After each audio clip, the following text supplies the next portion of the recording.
Bosa Borneo udang ni Kali ni dekat Mersing memang khas untuk jalan-jalan cari makan je. Sebelum ni setiap kali pergi Mersing memang akan singgah dekat Penyambung je kalau nak makan celup-celup. Ini kita pergi kedai baru, nama dia Celup-Celup di Bukit. Ni nasi goreng petai dia boleh tahan jugalah, sedap. Kita ada udang dengan ikan untuk celup tepung. Terkejutnya udang dia besar betul tapi dia punya portion tu sikit lah.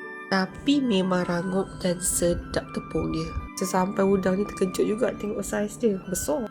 Tu harga dia, korang nilai sendiri. Dia tak mahal, dia tak murah, ikut korang punya poket. Pada saya makanan dia okey dan sedikit tu singgah taman permainan dekat Stin dan View. Area Metinggi taman permainan ni yang paling menang dia punya view.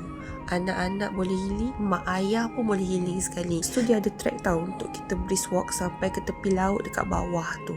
Memang cantik view dia, lepas tu angin pun kuat, memang rasa macam healing-healing teruk. So kalau korang nak juga pergi kat sini, bolehlah pergi melawat Mersing.